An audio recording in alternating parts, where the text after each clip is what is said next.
자, 5번 보시면은 275쪽에 5번 보시면 이게 저당권 설정의 제한인데요. 자, 우리 저당권 설정의 제한에 대해서는 간략하게 말씀을 드리면 이게 예정자 보호 조치이기 때문에 우리 사업주체가 주택을 건설해서 예정자에게 주는 과정을 살짝 말씀드리면은 예정자 보호 조치니까요. 사업주가 대지를 먼저 취득을 합니다. 대지를 취득을 하죠. 대지를 이전 등기를 통해서 등기받아 취득한다고 봅시다. 대지를 취득한 상태에서 사업 승인을 받겠죠. 사업 승인을 받아 사업 시행권을 딴 상태에서 착수 신고가 착수하게 되는데 완공이 됐다. 그럼 이제 사용 검사를 받고 쓴다 그랬죠. 그런데 완공이 돼서 완공한 사람이 사업체가 완공했으니까 자기가 아까 원시 취득해서 자기 앞으로 이제 보존 등기를 할 겁니다. 보존을 한 상태에서 나중에 예정자가 잔금 내고 들어오면 안전하게 넘겨줘야 되는데 이 사업체가 자기 앞으로 등기가 되어 있는 상태에서 예를 들어 예정자가 해가 되게 돈을 빌리면서 저당권 설정해 놓고 도망간다. 아니면 용익권을 설정해도 피해가 되죠. 아니면 처분해서 소유권 넘겨주는 거 다 피해가 됩니다. 그런 것들 저당권 등을 예정자 보호에서 설정하는 거 못하게 제한하겠다는 얘기예요.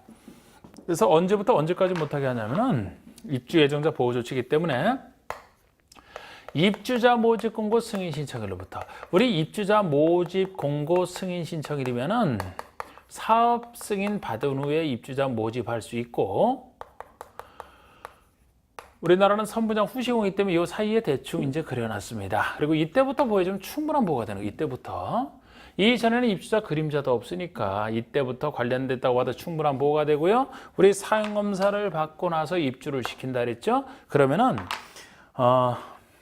사업주가 통보한 입주 가능일이 우리 잔금 내고서 이제 그 등기에 필요한 서류를 받아서 입주할 수 있는 때 아닙니까? 그래서 우리 입주 가능일은 예정자가 자기 앞으로 이전 등을 신청할 수 있는 이전 등기 신청 가능일과 같은 얘기가 돼요. 같은 얘기가 됩니다.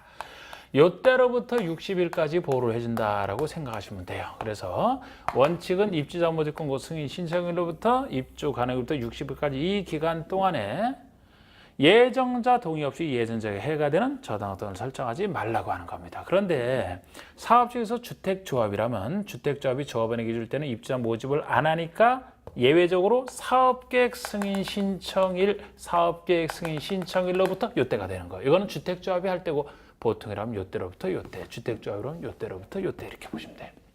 그리고 여기서 위반을 했다, 하우스가 하지 말라고 했는데 했다 그러면은 이상하게 우리 공급 파트에서는 뭐 형사처벌 잘 나진 않아요. 우리 공법은 형사처벌은 잘 안 내. 그런데 개인이 위반한 것을 지킬 것을 개인이 위반을 했다면 3년 3천만 원짜리 형사처벌인데 사업주체가 위반하는 이 두 가지는 아까 분양가 상한제도 마찬가지로 이 두 가지는 개인에게 수많은 피해를 주는데 오히려 작아요. 2년 2천만 원짜리 돼요. 그래서 여기서 사업주가 위반하면 2년 2천만 원짜리에 처벌을 하거든요. 그래서 위반하는 경우가 많았고 그래서 나중에 나온 게 예정자 보호주체로 부기등기제도가 나중에 추가된 겁니다. 우리 부기등기제도는 사업주체라고 하면 이 본인이 가지고 있는 대지나 주택에 대해서 이거는 예정자의 동의 없이는 저당권을 설정할 수 없는 재산이다. 이 사실을 의무적으로 부기등기하게 해놓고 부기등기를 이후에 다른 등기를 했다. 그 뒤에 것을 다 무효로 만들어버려요. 그럼 예정자가 확실히 보호를 받습니다. 그럼 중요한 것은 부기등기 시기거든요. 뒤에 것을 무효로 만들어버리니까 여러분 대지에 대해서는 취득할 때 할 필요 없어요. 예정자 보호 조치니까 쪼고다가 입주자 모집 공고 승인청과 동시에 부기등기하면 됩니다. 이때부터 보여주면 된다 그랬잖아. 근데 주택은 이때 하고 싶어도 못하는 게 나중에 완성이 되기 때문에 주택은 보존 등기 신청과 동시에 하면 돼요. 보존 등기도 되기 전에는 저당권을 아예 설정할 수가 없죠. 그러니까 대지는 이때 입주자 모집 공고 승인청과 동시에 주택은 보존 등기 신청과 동시에 뒤에 것이 무효. 그리고 원칙적으로 부기등기는 말소 못해요. 보호조치이기 때문에. 그런데 예외적으로 말소할 수 있는 경우 세 가지가 사업 승인이 취소가 됐다 그러면 공사 못하니까 보호조치가 필요 없어요. 그 다음에 예정자가 예를 들어 이때쯤 이전 등기를 자기 앞으로 신청했다 그러면 말소해서 다른 등기 하더라도 등기 순서에서 먼저 보호받기 때문에 말소해도 상관없어. 또 하나 60일까지 보니까 입주 가능부터 60일이 지났다. 보호할 필요가 없어서 말소할 수 있는. 그래서 우리 5번 보시면 주택건설 사업에서 건설되는 주택대지에 대한 사업주체의 저당권 설정이 제한되는 기간은 자 다른 얘기 없죠? 그리고 가로 속에 주택조합의 경우 제외죠? 그러면 5번에 그냥 입주자 모집공고 승인 신청으로부터 사업체가 통보한 입주 가능일이요 60일이 된 날까지가 맞는 거예요. 4번은 6월까지라서 안 되는 것이고 그냥 5번 보시면 됩니다. 그 다음에 6번 보시면은 사업주체는 예정자의 동의 없이는 양도 등이 될 수 없는 재산임을 주택 및 대지의 소유권 등기에 부기등기해야 된다. 그 시기로 써오른 거 부기등기 시기 아닙니까? 그럼 이것은 대지에 대해서는 입주자 모집공고 승인청과 동시에 건설의 주택에 대해서는 소유권 보존 등기와 동시하라. 답이 5번이 되죠. 답이 5번이 되는 겁니다. 그 다음에 7번 보시면 사업체 부기등기와 관련된 내용이다. 옳은 것을 했는데 1번 부기등기일 이후에 해당 대지나 주택을 양수하거나 제한물권을 설정받은 경우 압류 등이 됐다.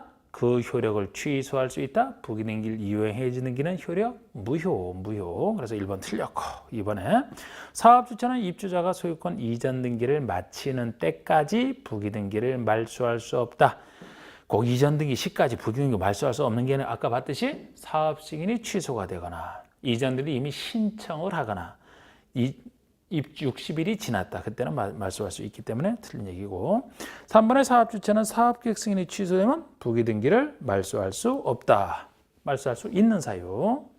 4번의 사업주체는 입주 예정자가 이전 등기를 신청한 경우는 부기등기를 말소할 수 있다. 그 사유 중에 하나잖아. 4번이 맞고요. 5번은 사업주체가 국가자체, 토지주택공사, 지방공사인 경우에도 부기등기를 해야 된다.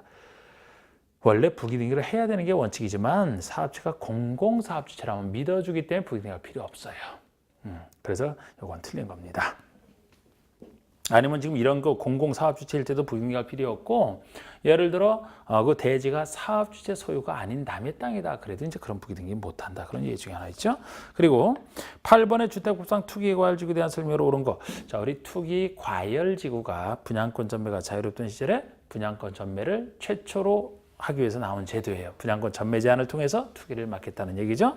이것은 올해 들어와서 이제 더 확대 막 적용됐으니까 과거와 달리 좀 더 중요성이 높아진 건데 일정한 지역의 주택 가격 상승률이 물가 상승률보다 현저히 높은 경우에 시장운수구청장은 해당 지역을 투기과열지구로 지정할 수 있다. 그런데 투기과열지구 지정은 시장운수구청장은 못해요. 국장과 시도지사 둘 중에 하나입니다. 분양가 상한제 적용 지역은 국장만이, 투기과열지구는 국장과 시도지사 두 사람인데 시장운수구청장이라 지금 이건 틀렸죠? 그 중에서도 국장이 할 때는 좀 더 쉽고 시도지사가 할 때는 조금 어렵고 그 둘의 차이. 그래서 이번에 시도지사가 투기과열지구를 지정하는 경우는 해당 지역의 시장운수에 협의하라. 시장운수구청장과 협의가 아니고 국장과 협의를 해야 돼요. 국장과 협의를 해야 됩니다. 자, 국장이 정할 때는 아랫사람인 시장운수구청장의 의견만 들으면 돼요. 그럼 의견만 들어주면 되지 거기에 구속되지 않게 되면 그냥 국장은 편하게 할 수 있는데 시도지사 지정할 때는 윗사람인 국장과 협의를 해야 되기 때문에 국장이 협의를 안 해주면 혼자 지정 못하겠죠. 그죠? 그래서 시도지사 지정할 때가 좀 더 힘들다. 국장과 협의를 해야 되니까 그것도 좀 잘 보시고 3번에 투기과열지구로 지정되면 투기과열지구 내의 기존 주택에 대해서 주택의 전매 제한이 적용된다. 우리 투기과열지구는 최초로 분양권 전매 제한할 때 기존 주택은 선되지 않았어요. 앞으로 입주로 선정된 집이 그 선정된 지위만 통제를 했습니다. 그래서 이거 틀린 얘기죠. 나중에 이제 그 추가적으로 나온 분양가 상한제나 민간택지에서 우리 수도권에서 하는 나중에 그 분양권 전매 제한 받는 것들은 해당 주택까지도 다 통제 들어갑니다. 그런데 투기과열지구에서는 기존 주택은 아니고 그 선정된 지위만 통제하고 있어요. 그래서 3번 틀렸고 4번에 주택의 분양계획이 지난달보다 30% 이상 증가한 것은 투기과열지구로 지정해야 된다. 우리 투기과열지구 지정 요건 중에 하나인데 이거는 규칙에 나온 얘기라 평상시 잘 내는 건 아닙니다만 지금도 여기도 정답과 상관없이 나왔어요. 그냥 말만 이해하세요. 숫자보다. 여러분 주택의 분양계획이 지난달보다 30% 이상 증가했다라면 분양계획이 지난달보다 30% 이상 증가했으면 공급이 30% 이상 늘어난 거 아닙니까? 수요는 그대로인데 공급이 30% 이상 늘어났다면 가격은 떨어지잖아요. 투기과열지구 지정할 필요가 없죠. 증가가 아니고 감소라고 해야 돼. 감소. 분양계획이 30% 이상 감소가 되면 공급량이 30% 이상 줄었기 때문에 가격이 올라갈 거 아닙니까? 그러면 지정해야 되지. 그게 지정 요건이죠. 그래서 요거는 그래서 틀린 것이고 사실 요거를 이런 4번 같은 거 규칙의 이건 몰랐다 하더라도 요것도 당시에 정답 찾는 건 쉬웠어요. 5번에 투기과일 중에서 건설을 고파하는 주택의 입자로 선정된 지위를 세대원 전원이 해외 이주하게 되어 사업체의 동의를 받아 전매할 때는 전매 제한이 적용되지 않는다. 우리 분양권 전매 제한에서는 제한기간 제일 안 나왔고 적용 대상 조금 나왔고 제일 많이 나온 게 전매 제한 기간에 걸리더라도 부득이한 사유가 있으면 전매할 수 있는 그 사유를 제일 많이 그거 중에 하나 아닙니까? 투기과일 중에서 그 입자로 선정된 지위는 분양권 전매 제한에 걸리는데 지금 세대원 전원이 다 일부 말고 전원이 해외 이주하게 대해서 사업체의 동의를 받아 전매한다. 이때는 전매 제한이 적용되지 않는 즉 전매할 수 있는 부득이한 사유에 들어가잖아요. 그냥 이게 맞는 거죠. 역시 많이 물었던 것 같고 정답을 시킨. 그래서 이거는 뭐 다른 거 몰라도 맞출 수 있는 중요한 건 항상 정답화 시키지 않습니까? 다른 거 알아도 좋지만 중요한 거 정확하게. 9번. 사업주체가 건설 공급하는 주택의 입자로 선정된 지위나 주택으로서 10년 내에서 영위자하는 기간 내에 전매하거나 전매할 시에 금지하는 것이 아닌 거. 이게 분양권 전매 제한 얘기죠. 분양권 전매 제한이 되는 경우는 10년 내에 정하는 기간 동안에 전매나 전매할 시에 금지하는 것은 투기과일주에서는 선정된 지위만 그리고 분양가 상한제 적용주택은 처음부터 시세 차익이 많이 생겨서 전매하려고 했기 때문에 분양가 상한제 적용주택의 그 선정된 지위뿐만 아니고 해당 주택까지 다 들어가고요. 민간택지가 분양가 상한제에서 벗어나면서 분양가 상한제가 아닌 민간택지에서 짓는 주택이라 하더라도 이거는 그 대신 수도권에서만 전매 제한 이 세 가지가 전매 제한 받는 사유입니다. 그래서 그 대상에 대한 얘기인데 1번의 투기과일지구 안에서 건설을 목표하는 주택 입주로서는 지위 좋죠. 분양가 상한제 주택 자체도 3번에 분양가 상한제의 주택의 선정된 지위 이건 지위주택 다 되잖아. 2번, 3번 다 맞고 다 적용받고 4번은 수도권 지역으로서 공공택지 외의택지에서 건설을 공급하는 주택 및 그 지위 공공택지 외의택지 민간택지에서 건설을 공급하는 주택은 분양가 상한제로 안 받죠. 안 받지만 수도권에서만큼은 분양권 전매 제한은 하겠다. 1, 2, 3, 4번 이게 답니다.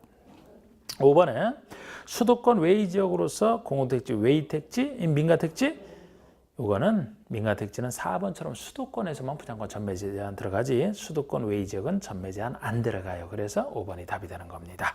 10번. 그런데 분양권 전매 제한에서는 이렇게 그 10번처럼 10번이나 11번처럼 이 부득이한 경우에 전매할 수 있는 부득이한 사유를 제일 많이 물었다 그랬어요.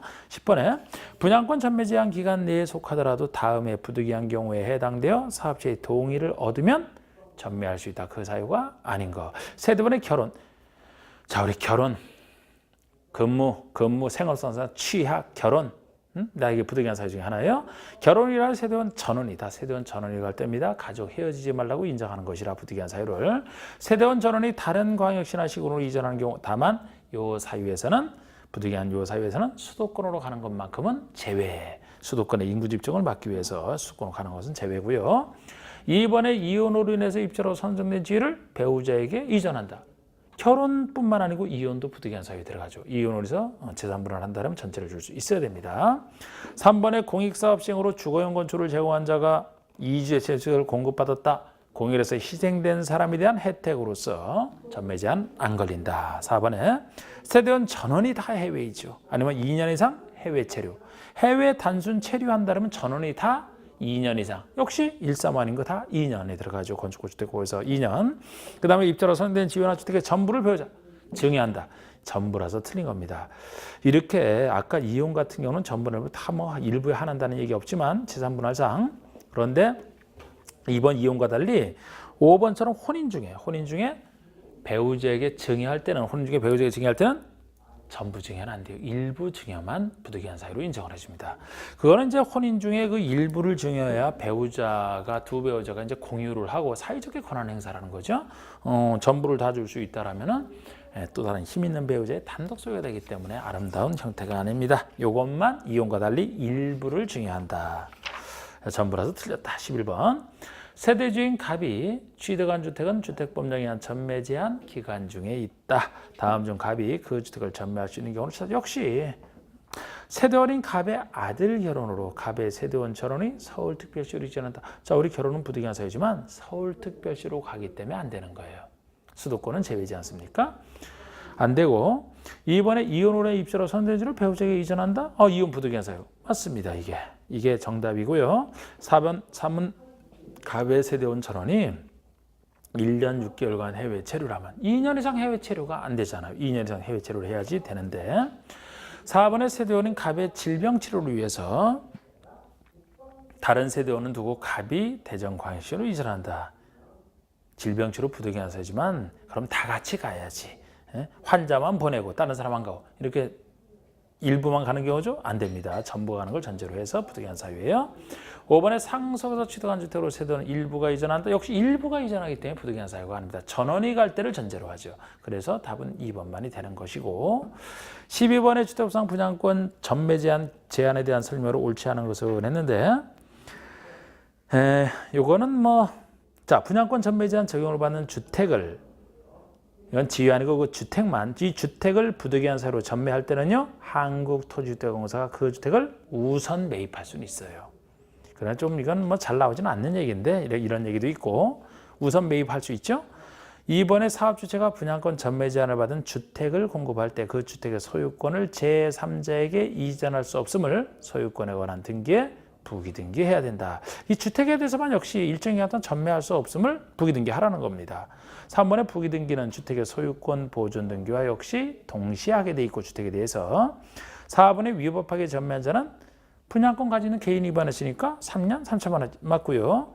5번에 위법하게 전매가 이루어진 경우 사업주체는 일정한 금액을 매수인에게 지급하고 입자로 선정인지를 환매해야 된다. 환매하여야 한다가 아니고 환매는 자유예요.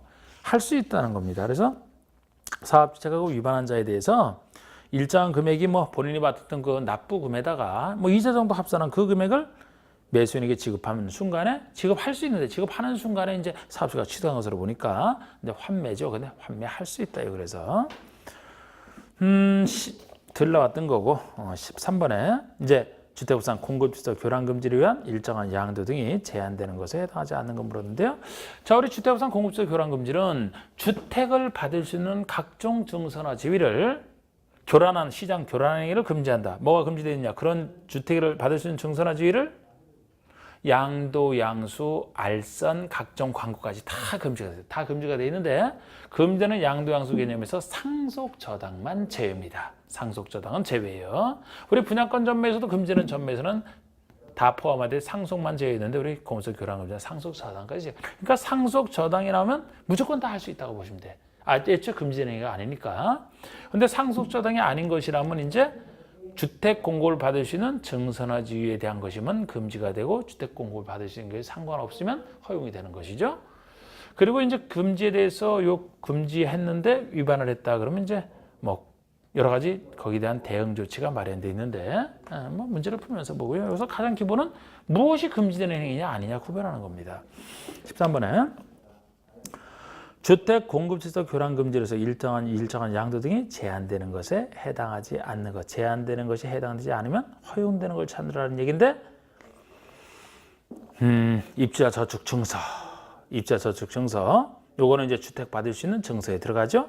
금지되는 제한되는 것에 해당됩니다. 주택 상환사채 채권 중에선 요것이 유일하게 여기 걸려서 주택 받는 채권이잖아요. 다른 채권이 여기 안 걸려요. 요 대상이 됩니다. 그리고 직장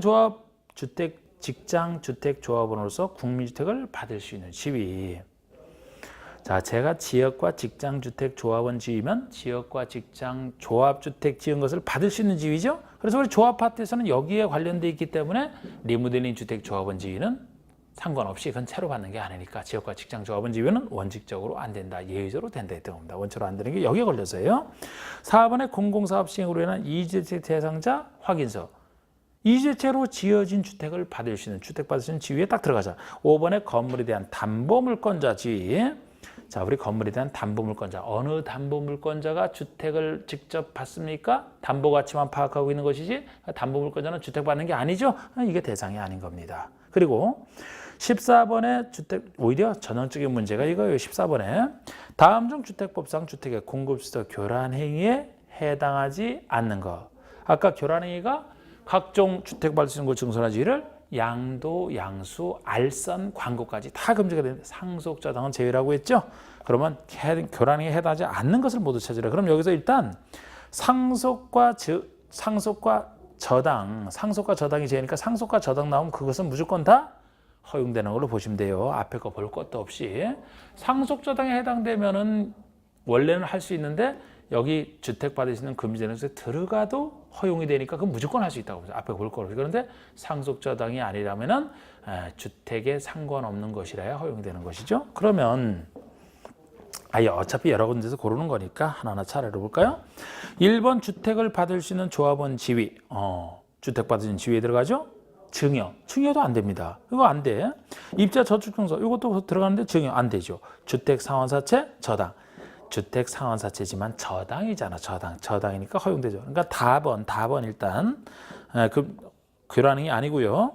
라번은 입자 저축증서 들어갑니다. 매매 알선해서도 안 되지. 도시개발 채권 양도. 이것이 또 허용되는 것이죠. 도시개발 채권이면은 주택 받는 채권이 아니잖아요. 나중에 원리금 현금 받는 거잖아. 채권 중에서는 주택상환사채만이라니까요. 그러니까 이것이 허용이 되는 겁니다. 지금 다번과 마번 나왔죠? 다마. 그 다음에 바번이 시장에 발행한 무허건물 확인서. 이것도 이제 무허건물 확인서 하게 되면 주택을 받으시는 탁지 중에 하나입니다. 이게 4번의 이주택 대상자 확인서도 맞는데 각종 4번에 매매할 목적으로 하는 전화 광고가 됐든 4번에 인터넷 광고가 됐든 다 금지가 되잖아. 그럼 지금 여기서 허용되는 것은 다번과 마번이라고 했나요? 그거만. 3번이 되겠죠. 그 다음에 15번 보시면은 이 공급수서 교란 금지 규정을 위반한 자에 대한 설명, 여러 가지 이제 위반한 자에 대한 대책 설명이 옳지 않은 것은 1번 제한되는 일을 위반한 경우에 주택 공급을 신청할 수 있는 지위와 체결된 주택의 공급 계약을 무효한다. 이게 틀린 게 위반을 했으면요. 공급 계약 체결 전에 주택을 공급받는 지위 자체는 무효로 할 수 있고 그 지위에서 체결된 주택의 공급 계약은 취소할 수 있다. 공급 계약 체결 전 지위 무효, 체결된 공급 계약은 취소할 수 있어요. 공급 계약은 좀 더 많은 사람들이 관련돼 있을 수 있다고 봐서. 그 다음에 그래서 1번 틀렸죠.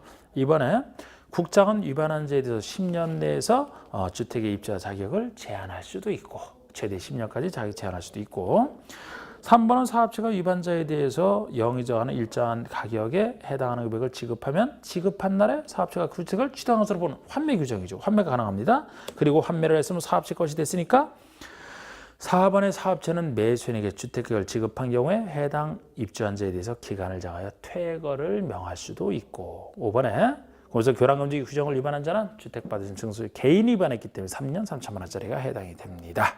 그리고 이 16번이 이제 작년에 나온 문제인데 공급에 대한 종합 문제예요. 지금까지 배운 거 종합해서 그냥 한 거예요. 그냥 쉽게 보시면 풉니다. 자, 그 다음에 4장 284쪽에 이제 주택의 리모델링 파트. 자, 이제 건설 공급이 끝났고 리모델링이 들어가면 이건 건설 공급 파트가 아닐까? 여기서 이제 리모델링 허가 파트와 토지 임대부 분양주택에 대한 얘기가 나오는데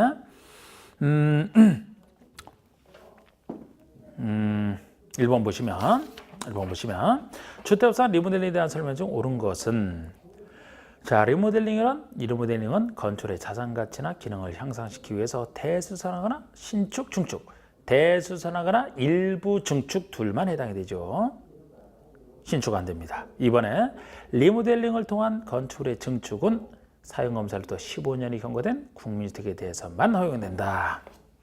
여러분 그 대수선은 최소 10년 지나면 되지만 일부 중축을 통한 리모델링 할 때는 그 일부가 넘으면 안 되거든요. 우리 용어 시간에 했던 거. 그 일부가 전체 전용 면적 기준으로 전체의 30% 내에서 대상주택이 85면 비교적 작은 85 미만이라면 좀 더 넓게 40%까지 이게 일부 얘기고 그걸 넘어서면 안 되거든요.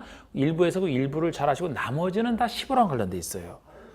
그래서 뭐 15년이 지나야 된다. 세대수 증가할 때는 최소 15%가 한도다. 수직 증축할 때도 15층 이상이면 3계층까지 15층이 안 된 14층까지 2계층 이런 얘기를 하는데 지금 이 부분은 15년이 경과된 건 좋은데 국민주택에 대해서만 이게 틀린 거예요. 15년이 경과된 주택이면 국민주택이든 아니든 주택이면 다 해당이 되는 겁니다. 그래서 틀렸고요. 3번에 증축형 리모델링을 위해서 안전진단을 실시한 결과 재건축 사업 시행이 필요하다고 결정한 경우는 사업 시행 인가 없이도 재건축이 가능하다.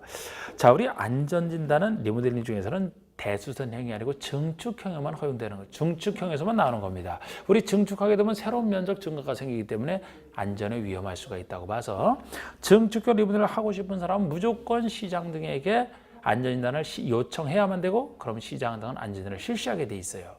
그런데 안전진단을 해봤더니만 지금 여기서처럼 재건축 사업의 시행이 필요하다고 결정했어요.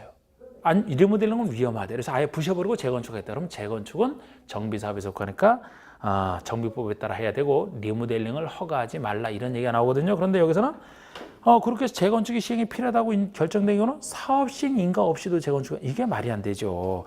재건축은 정비사업에 따라 해야 되기 때문에 정비법에서는 배우셨죠? 사업시행계획 작성해서 인가 받아서 사업시행권 따서 하는 거라고 그러면 당연히 사업시행 인가를 받아서 해야 되겠죠? 그래서 그 부분이 틀렸고요. 4번에 리모델링 주택조합이 공동체 단지 전체를 리모델링하기 위해서는 전체 구분수자 의결권의 각 3분의 2 이상 동의만 얻습니다. 우리가 이것도 틀린 겁니다. 그 리모델링 리모델링 허가 신청할 때 결의 요건이 단지 전체 등록 해설처럼 단지 전체 75% 동별론 과반수가 되지만 50% 이상 동의가 되지만 동만 리모델링 한다면 동의 75% 이상 결의 이게 필요해요. 그래서 3분의 2가 아니고 75가 기본이면 75는 4분의 3 아닙니까? 5번에 한국토지주택공사가 행하는 리모델링의 사업계획 승인권자는 감리자를 지정하지 않는다. 제가 주택법에서는 감리자를 승인권자가 지정한다. 승인권자가 사업 승인을 했을 때와 시장 등의 리모델링 허가를 하였을 때 승인권자가 지정을 한다. 그랬는데 이때도 공공사업지일 때는 승인권자 지정 안 하고 도시형일 때는 지정 안 하고 그랬잖아. 그럼 여기서 토지주택공사가 행하는 리모델링이니까 공공사업주체가 행하는 리모델링이죠. 그러니까 원칙과 달리 예외가 적용돼서 승인권자가 지정하지 않는다가 맞는 겁니다. 공공사업체가 하니까 예외 규정이 적용돼서. 그래서 이것도 사실 4번에 대한 숫자 몰라도 5번 갖고 그냥 찾을 수 있어야 되는 문제가 되고요. 자, 우리 2번 보시면 주택법상 리모델링에 대한 설명으로 옳은 것은 했는데 최근 문제 중에 하나죠. 기존 14층 건축물에 14층이면은 15층이 아니죠. 15층 이상이 아니죠. 그럼 14층 건축에 수직 증축 리모델링이 허용되는 경우에 2계층까지 이게 맞잖아요. 15층 이상이면 3계층, 14층 이하는 수직할 때 2계층까지.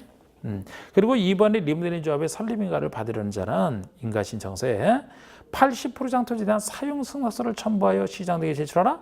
80% 이상 대한 토지의 사용 승낙서는 지역과 직장 조합 만들 때 제출 서류죠. 리모델링은 새로운 주택을 건설할 땅을 필요로 하지 않기 때문에 이건 아닌 겁니다. 3번에 소유자 전원의 동의를 받은 입주자 대표회는 시장 의소에 신고하고 리모델링 할 수 있다. 입주자 대표회가 리모델링 하려면 소유자 전원의 동의를 받아야 돼요. 조합보다 그래서 불리한 겁니다. 그런데 그래도 신고가 되게 틀렸죠. 시장 의소에 허가예요. 리모델링은 신고 없어요. 다 허가받아 하는 것이지 원칙이. 30대 이상 증가만 사업 승인이 되잖아요. 4번에 수직 증축형 리모델링의 경우에 리모델링 주택조합의 설립인가 신청서에 사용검사를 받은 후 10년 이상의 경과했음을 증명하는 서류를 첨부하라. 10년이 지났음을 증명하는 서류는 증축형이 아니고 대수선을 통한 리모델링 할 때고 증축형 리모델링은 15란 걸렸는데 15년이 지났음을 첨부해야 됩니다. 5번에 리모델링 조합이 시공자를 선정할 때는 수의계약 공정하게 경제입찰로 선정해야 되겠죠. 그래서 이것도 최근 문제지만 1번 갖고 찾을 수 있는 문제고 다른 잡다한 것은 사실 1번 숫자보다는 다른 숫자들은 좀 더 잡다한 숫자들 아닙니까? 그래서 그걸 중요하게 이제 그걸 물어봤고요. 3번에 주택법상 증축형 리모델링의 안전진단에 대한 설명이다. 옳지 않은 것을 했는데 이렇게 증축형 리모델링을 전제로 해서 시장 소유의 안전진단을 요청해야만 되고요. 증축이 하는 건 필요 없어요. 여기서 대수연을 통한 리모델링 할 때는 안전진단 필요 없습니다. 이번에 시장허수구청장은 증축 가능 여부에 확인을 해서 안전진단을 실시해야만 돼요. 의무적으로. 그러면 시장 등이 안전에 위험이 있다고 평가하여 재건축사업이 필요하다고 결정한 건축에 대해서도 증축과 리모델링을 할 수 있다? 아니 그러면은 재건축을 해야 되는데 증축과 리모델링을 허가하면 안 되죠. 위험하니까 할 수 없다 그래야 돼요. 4번에 시장허수구청장은 수직 증축형 리모델링을 허가한 후에 해당 건축의 구조 안전성 등에 대한 상세 확인을 위해서 안전진단을 실시해야 된다. 원래는 이제 리모델링 허가하기 전에 이렇게 안전진단을 하지 않습니까? 그런데 수직 증축형만큼은 더 위험하기 때문에 일단 허가하고 나서도 상세형에서 한 번 다라는 얘기예요. 이게 수직 증축에 대해서만. 5번의 시장호수구청장은 안전진단을 실시하는 비용의 전분의 일부를 리모델링을 하려는 자에게 부담하게 할 수 있다. 그래서 이건 요청이 한 안전진단이기 때문에 우리 마치 재건축 안전진단을 배웠던 것처럼 요청의 경우를 전제로 하기 때문에 요청한 자에게 부담하게 할 수 있다 이렇게 보시면 돼요.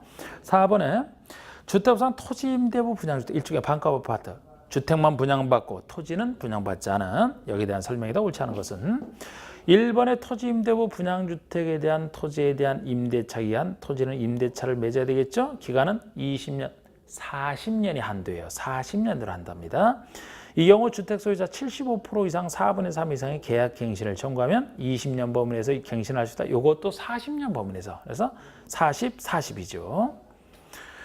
2번에 주택을 공급받은 자가 토지 소유자 임대차 계약을 체결한 경우에 주택의 구분 소유권을 목적으로 하는 그 토지 위에 지상권이 설정된 것으로 본다. 우리 토지 임대 분양주택이 일종의 그 서민들이 그 반값 아파트 아닙니까? 주택만 분양받아서 주택값만 지불했으니까 토지는 아니고, 그래서 이 분양주택을 공급받은 자에 대한 도와주는 규정이, 보호하는 규정이 필요한 거예요. 그 중에 하나가 이겁니다.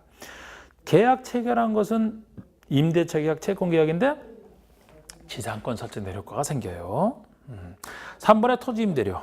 토지 임대료는 해당 토지 조성 원가, 이 조성 원가는 공공택지의 경우고요. 이에 1년, 3년 만기 정기금 평균 이자율을 적용하여 산정하고 또는 감정가, 이거는 공공택지 외 민간택지를 전제로 해서 역시 똑같은 이자를 적용하여 산정하는, 이걸 기준으로 산정한다. 정답은 제가 1번 틀리긴 했습니다만 3번 구별하는 게 더 중요해요. 이 토지 임대 분양주택을 주로 서민들이 받는데 이 임대료가 비싸면 거기 견딜 수가 없습니다. 그래서 임대료는 조성원가를 기준으로 산정하느냐, 감정가를 기준으로 산정하느냐, 시가는 아니고, 그죠? 조성원가 훨씬 싼 거잖아. 공공택지에서 희생하라는 겁니다. 공공택지가 조성원가, 공공택지 외의 택지에 지은 경우는 민간택지에서는 감정가, 이자율 적용해서 이 정도니까 이제 싸게 되는 것이고, 둘을 잘 구별하셔야 돼요. 서로 바뀌면 틀립니다.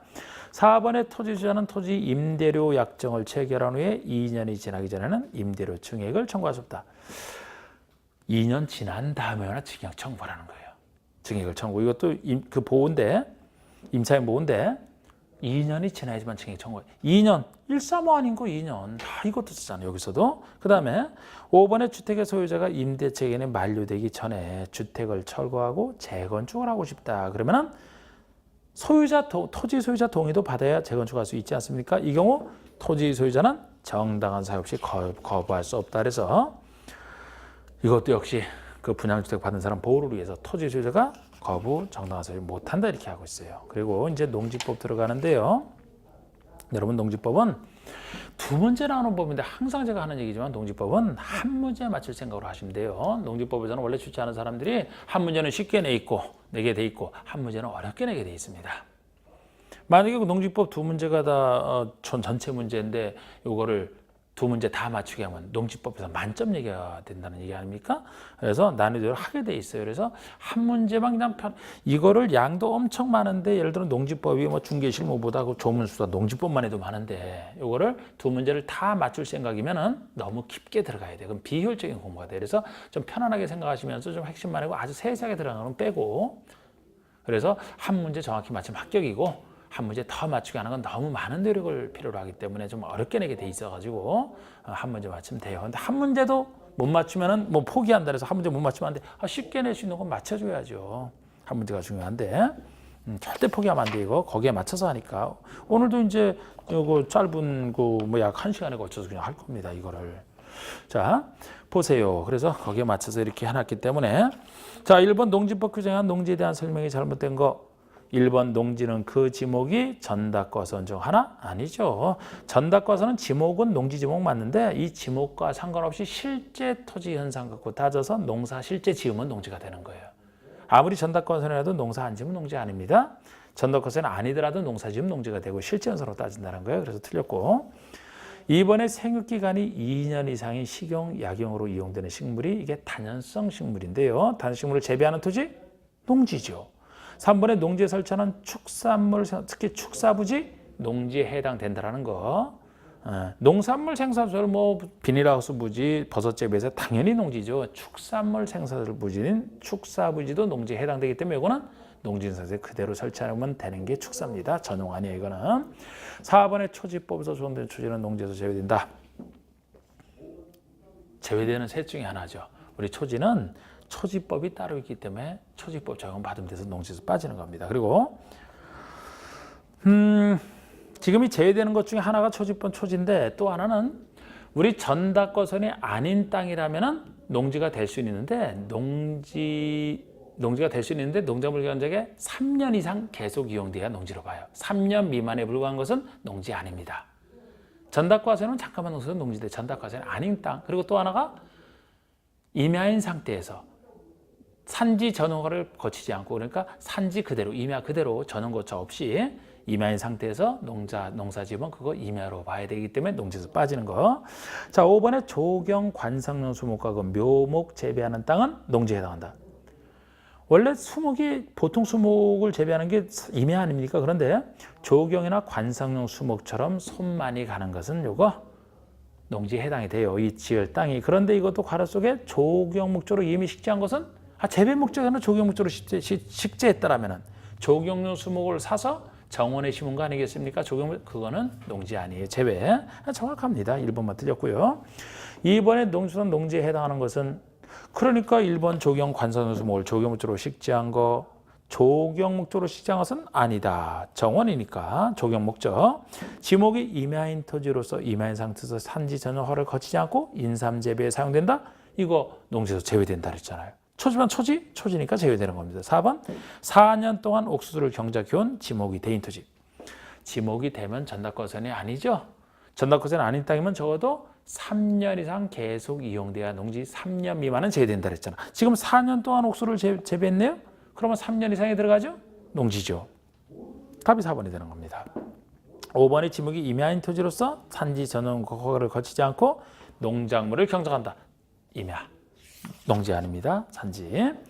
자, 그래서 4번만 되고 3번에 농수산 용어가 잘못된 것은 농지부산 용어. 여기서 농업법인이라 하면 영농조합법인과 업무집행권자 중에 3분의 1 이상이 농업인인 농업회사법인 합쳐서 부르는 거 정확합니다. 3분의 1 이상. 2번에 작용이라 하면 작용. 이건 이제 경영보다 조금 작은 개념이죠. 스스로 경작한다. 소유농지에서 주로 이제 스스로 경작하는 걸 작용이라고 합니다. 그래서 농업인이 소유농지에서 농작물 경작이나 단식물 재배, 상시 종사하든지 농작업의 최소 반 이상을 2분의 1 이상을 자기 노동력에서 경작 재배하는 것과 농업법인이 역시 그 소유농지에서 농작물 경작 재배하는 것을 합쳐서 3번에 위탁 경영을 한 경영을 맡기는 게 위탁이에요. 예외적으로 이제 위탁 경영 가능한데요. 본인이 경영해야 되니까 자 농지 소유자가 타인에게 일정한 보수를 지급할 것을 약정하고 농작업의 전분의 일부를 위탁하여 향하는 이게 위탁 경영입니다. 4번 농지 전용이랑 옮길 전자를 쓰죠. 농지를 농작물 경작이나 단식물 재배 외의 다른 용도로 쓰는 게 농지 전용 맞아요. 5번에 농지를 농지의 계량시설과 농지에 설치하는 농축산물 생산시설 부지로 사용할 때는 농지 전용에 해당한다? 전용 아니죠. 이건 농지에 들어가기 때문에 예를 들어 농노수로 부지, 계량시설 부지, 농지에 관련된 거 다 농지입니다. 농축산물 생산, 아까 축사부지, 농지에 들어간다 그랬잖아요. 그럼 전용 아니죠. 5번이 틀렸고 4번에 농지법상 용어에 대한 설명으로 틀린 것은 자 1번에 실제로 작년 문제네. 그러니까 작년 문제도 두 문제 중에 한 문제 싣고 한 문제 까다로운 거예요. 항상 그렇다 그랬잖아.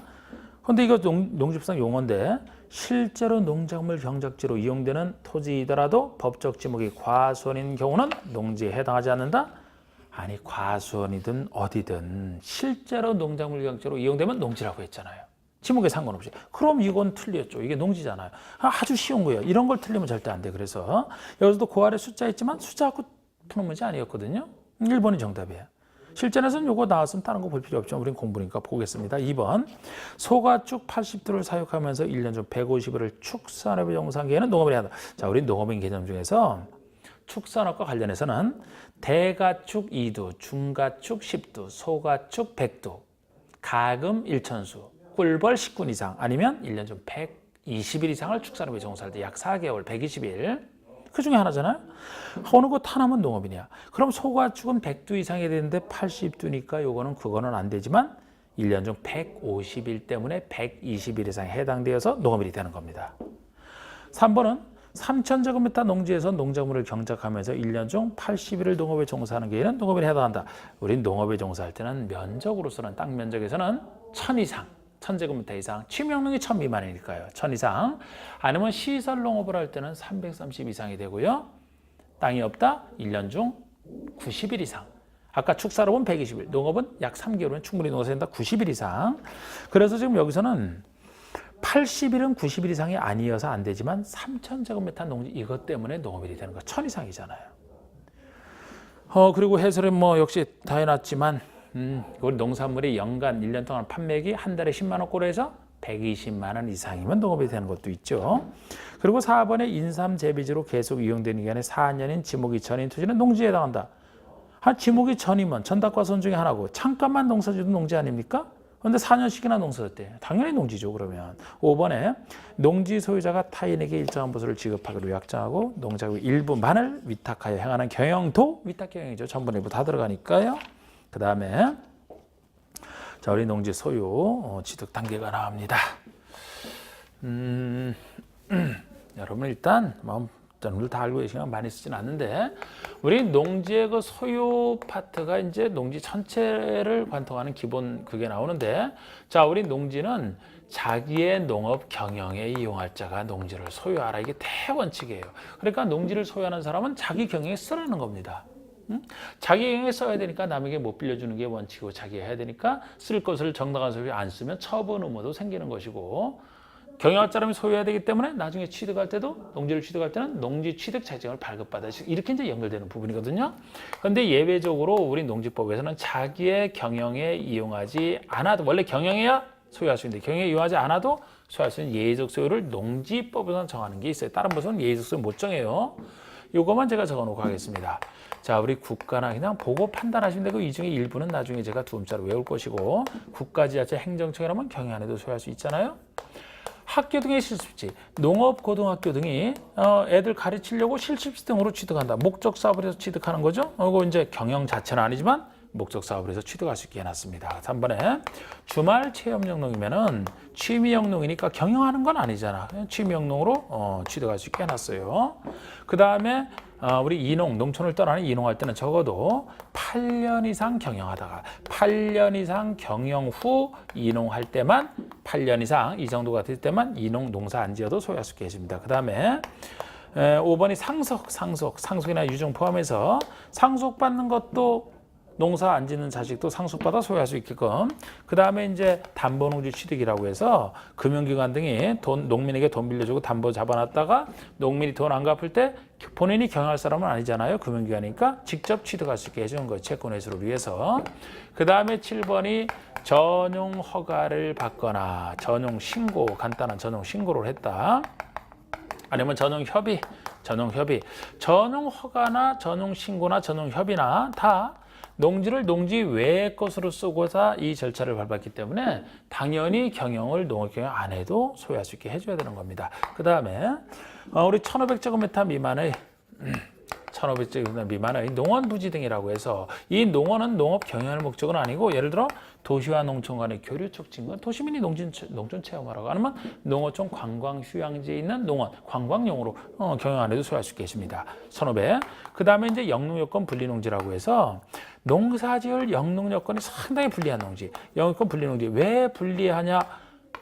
농업진흥적 밖의 농지를 전제로 하는데 평균 경사율이 15% 이상이라면 기계화 영농하기 힘들다는 거예요. 그래서 우리 이농에서 8년 이상이 나왔는데 나머지 이제 1,500, 15% 이것도 좀 기억하실 수 있는데 이거 영농요건이 상당히 불리하기 때문에 당연히 경영 안 해도 농사지을 땅 아니잖아. 소유할 수 있게 해줍니다. 그 다음에 개별법에 의한 거 이것만 다 일일이 적지는 않을 거예요. 그런데 이게 뭐 농어촌 정비법에 따라 농지를 취득한다, 공토법에 따라 수용한다. 무슨 법이야, 이렇게 나오면, 이건 경영 안 해도 소유할 수 있다. 보시되, 다른 개별법과 구별하기 위해서 우리 공익 목적으로 해서 미리 비축해 놓은 그 비축 농지가 있어요. 비축 농지까지 해서, 이렇게 이제 이 예적서를 얘기를 했는데, 1번 보시면 다음 중 자기의 농업 경영에 이용하지 아니하는 농지라도 소유할 수 있는 그런 경우가 아닌 것. 경영 안 해도 소유할 수 있는 이 경우. 1번 종묘 기타 농업 기자재를 생산하는 자가 그 목적 사업을 수행하기 위해서 필요로 는 과수, 인공, 수분력, 꽃가루 생산지로 농지를 여러 가지 중에 하나잖아요. 목적 사업 수행. 이게 학교 등의 실습지로 제가 가볍게 표현했던 겁니다. 학교 등의 실습지. 목적 사업 수행해서 하는 거, 예의적 소유. 주말 체험을 하려고 취득해서 있었고. 3번에 농업지능 지역 밖의 농지 중에 최상단부터 최하단부까지 평균 경사율이 10% 이상인 농지로서 0에서 하는 농지. 이게 영농요건 분리농지라고 0에서는 정해놨는데 이것이 틀린 게 15% 이상이 돼야 되잖아. 10% 갖고 안 되죠. 4번에 전용 허가를 받거나 전용 신고를 한 자가 소유한다. 전용 8년 이상 경영하다가 이농하는 경우 이농 당시 소유한 농지를 계속 소유하는 거. 8년 이상 이농 정확합니다. 3번이 틀렸죠. 2번 문제. 다음은 농지 소유 상한제와 관련된 설명이다. 옳은 거. 여러분 농지 소유 상한제는 농지를 최대 얼마까지 소유할 수 있나 그런 얘기인데 우린 농사 짓는 사람의 소유 상한제 없어요. 대규모 영농 육성으로 해서 농업 경쟁력을 확보하려고 없고 농사 안 짓는 사람 중에서 세 사람이야. 요거 주말 체험 영농, 이농, 상속. 그런데 여기서 여러분 주말 체험농이나 이농이라면 이거 자체로 농사 안 짓는 게 전제돼 있죠. 그러니까 요 경우 이제 주말 체험농은 세대당 1000 미만. 요거는 개인당 10,000 미만. 근데 상속 같은 경우는 요 말만 해서는 안 돼요. 상속이라면은 이 상속이라는 말 속에서는 상속받은 농사 짓는 사람도 있고 안 짓는 사람도 있잖아요. 그래서 여기서는 상속받은 자 중에서도 경영을 하지 아니하는 자 이 말이 붙어야 돼요. 그게 만까지입니다. 상속농지 중에서 만 여기 이제 1000이고요. 1000 미만이고 그러면 옳은 것 했는데 1번에 상속받아 농지를 취득한 자는 1만 제곱미터 이내의 것에 하나여 농지를 소유하시다. 이렇게 하면 틀린다고요. 상속받아 농지를 취득한 자로서 무슨 말이 들어가야 되냐면 농업 경영을 하지 아니하는 자 말이 들어가야 돼요. 그래서 틀렸고요. 주의하시고 2번에 5년 이상 경영을 한 후 이농한 자, 이농 당시 소유농 중에서 1만 제곱미터 이내 것에 하나여 소유할 수 있다. 이거는 앞이 틀렸죠? 8년 이상 경영으로 이농한 자가 전제되어 있어야 돼. 그 다음에 3번에 주말 경영을 하고자 하는 자는 각 세대원당 1000 미만.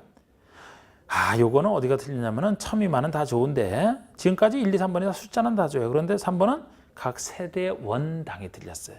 1, 2번 같은 경우는 개인 소유 각 사람당인데 주말 체험은 어느 사람이 취득해서 전체 세대가 같이 취명하려고 한 거 아닙니까? 그래서 각 세대 원당이라고 원을 빼야 돼요. 세대당이라는 것은 그 세대원 전부가 소유하는 총 면적으로 따지겠다는 거예요. 각자 소유가 아니고 총 면적으로. 줄이면 말이 세대당이 되지. 세대원, 원당이 아니고 그게 틀렸고 4번에 주말 체험을 하고자 하는 자가 한국농어총회에 위탁하여 임대를 전문가에게 위탁하여 농지를 임대하거나 사용된다면 소유상한을 초과하더라도 임대 사용되는 기간 중에는 계속 소유할 수 있다.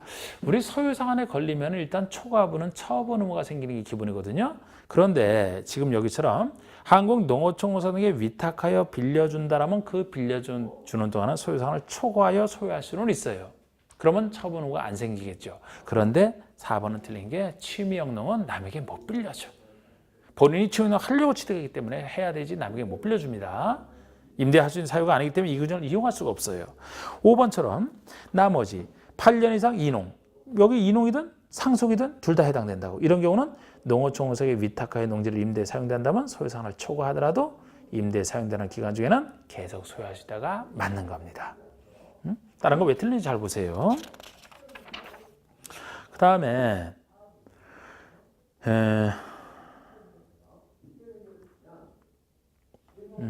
자 여기서 잠깐 멈췄다가 나머지 하겠습니다. 쉬고